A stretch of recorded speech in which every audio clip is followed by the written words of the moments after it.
Welcome to the Survivor to Thriver show with your happiness expert, Samia Bano. Do you feel stuck, silent, and stressed?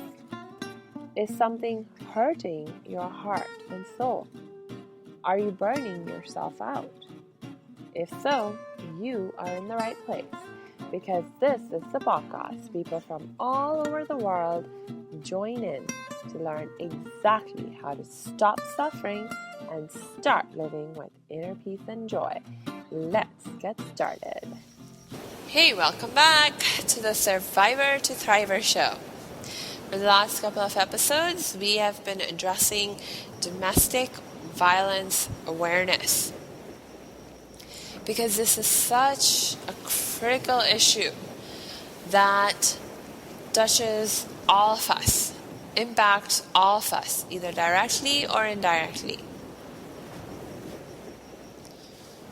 And the impact that it has is so hurtful, so harmful, that it really compromises our ability to experience the kind of inner peace and joy, to live with the kind of inner peace and joy that we seek, that we desire.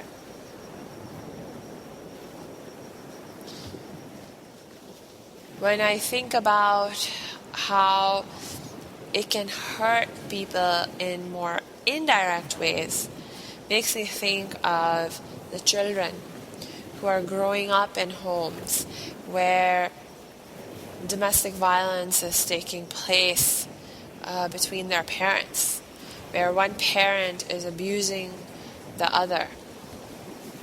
Now, we know that unfortunately the statistics tell us that 85% of the time the victim of violence is a woman, and 95% of the time the perpetrator of violence is a man.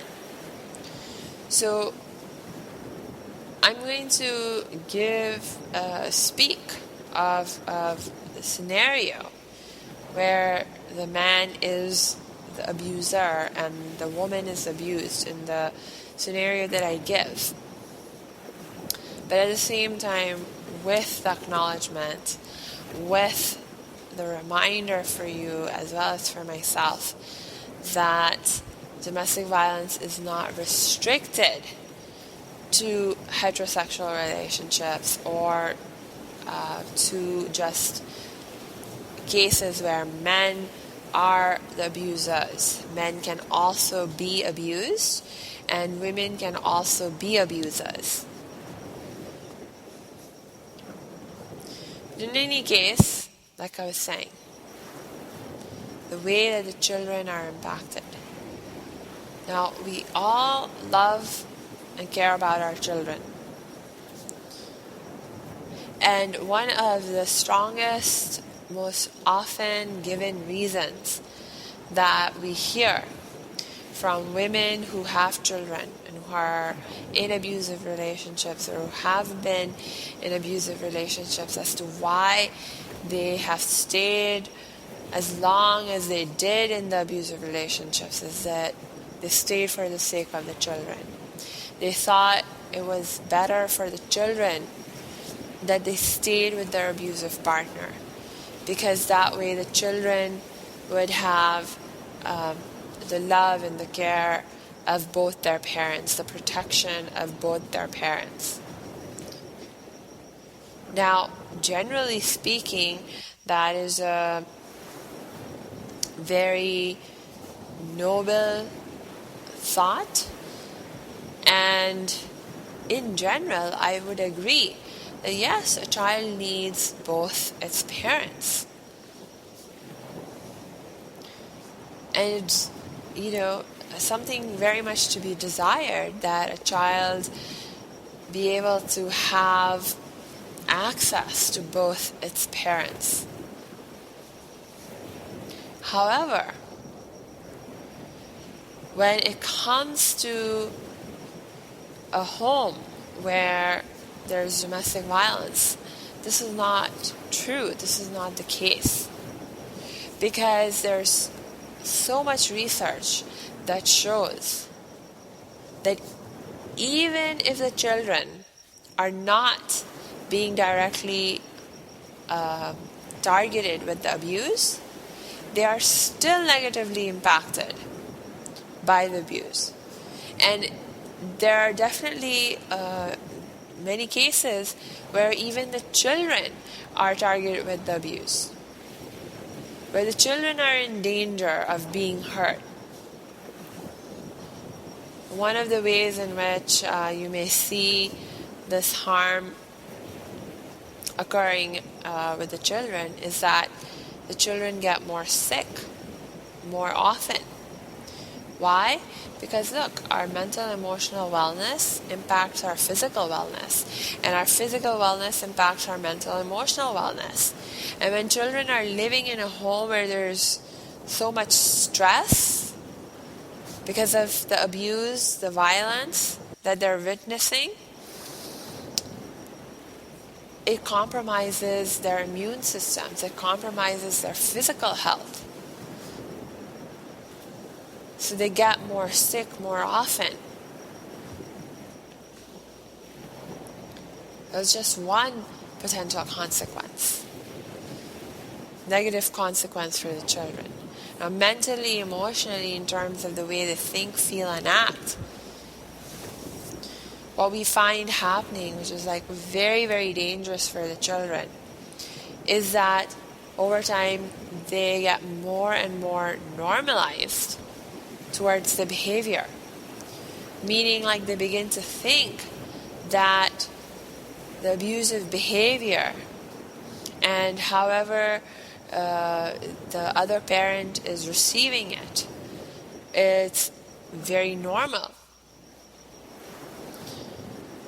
And because they begin to believe that way of behaving and receiving that abusive behavior is normal, they can either become abusive themselves, or they can become very passive and accepting of the abusive behavior.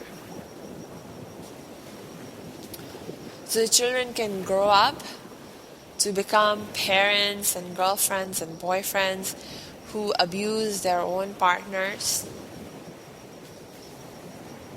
or they can grow up to become partners of people who abuse them, and they think it's normal to be treated in that kind of hurtful way, disrespectful way, harmful way, abusive, violent way.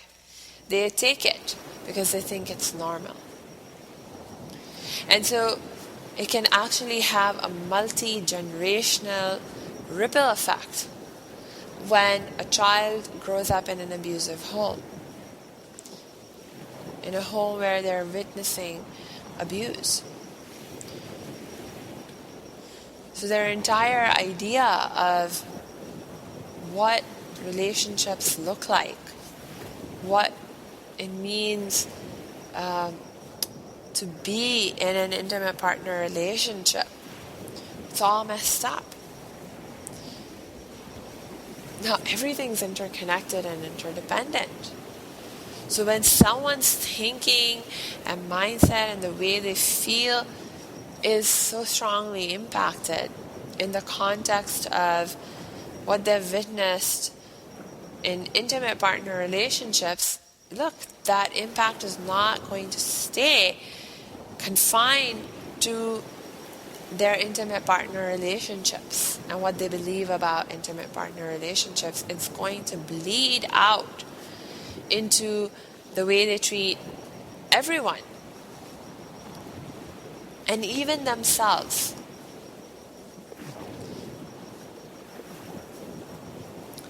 See, it's like, wow, think about that. That even the way that you treat yourself is deeply impacted by the way that you treat others, the way you believe it's okay to treat others. It impacts the way you treat yourself. So if you believe it's okay to treat others in a way that's disrespectful, that's hurtful, that is inconsiderate of their feelings, their needs, their wants, how are you going to treat yourself? You're also going to treat yourself with not a lot of kindness or compassion or empathy. Even your relationship with yourself is going to suffer.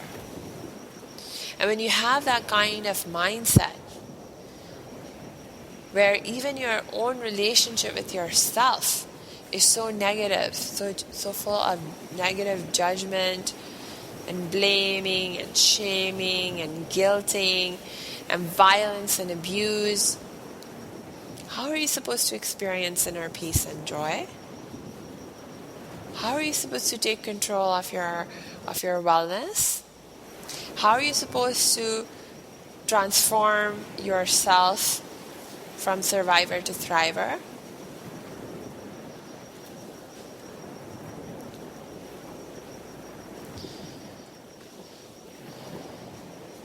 So there are a lot of negative impacts that occur when we are around abusive, violent behavior.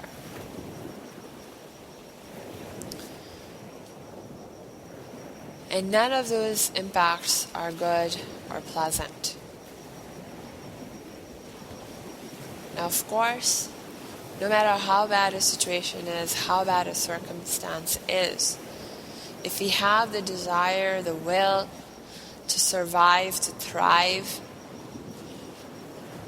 we can find a way to find some good in it, or to transform the situation in a way where we can find or create some good in it. And one of the ways in which we can create something positive out of something so horrible, something so negative, is that when we experience it or when we witness it, that we don't ignore it.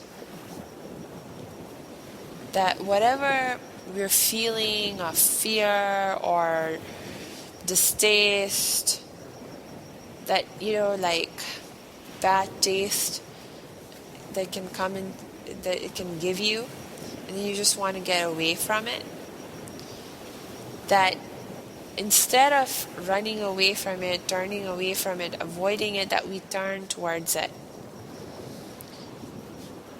That we try to understand what is happening with empathy, with compassion, with kindness. And we think about what can we do to help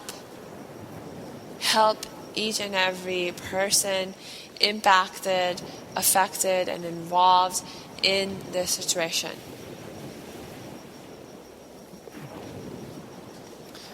Help the abused, help the abuser, help yourself if you're a witness. How can we help in this situation? How can we make it better? How can we respond to the hate, to the negativity with love? So many of the people who are most active in the field, working in the field of domestic violence awareness, prevention, intervention, education, are people who have been touched or affected by this evil themselves and felt the negative impact of it in their lives and the lives of their other loved ones. And from a place of compassion and empathy towards all, they made a decision to do something about it, to prevent it from happening to others, or to help others who are suffering from it, to ease their hurt, to ease their suffering in ways that they may not have had the luck, the grace, the blessing to be helped themselves, or perhaps to help in ways that they themselves received help and support and healing.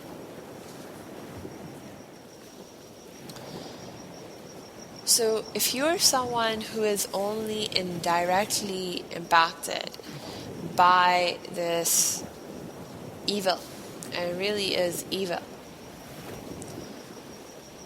still, as I said last episode also, it is critical, it is crucial that you nonetheless educate yourself about it, that you increase your awareness about the issue, about the impact that it has, about how you can help your loved ones, your friends, your family members, your co-workers who may be impacted by this.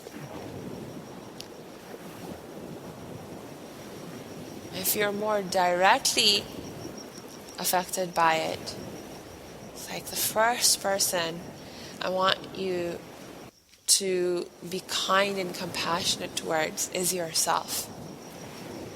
You deserve to be loved. You deserve to be respected. You deserve to have peace in your life, to live with joy, to live free of suffering, as much as anyone else.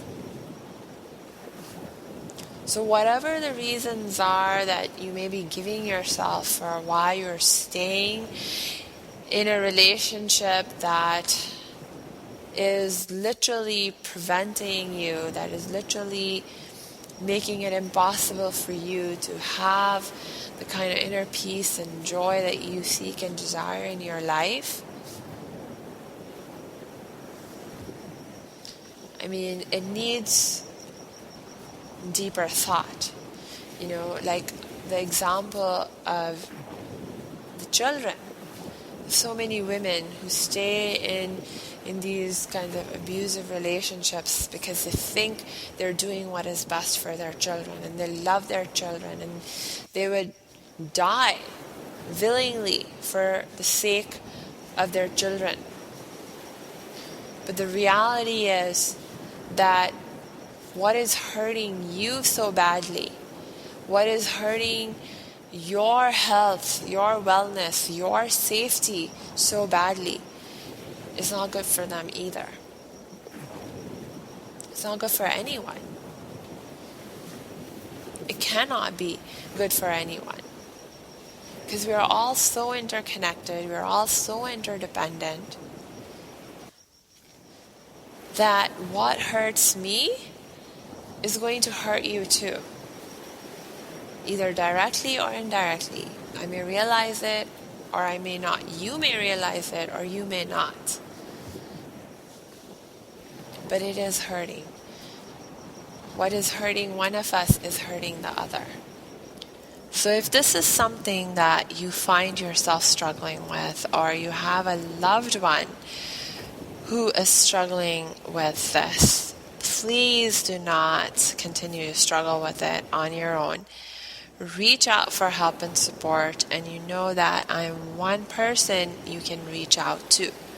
Just go to my website at www.academyofthriving.com, click on the Contact Us page, and you'll see how we can connect.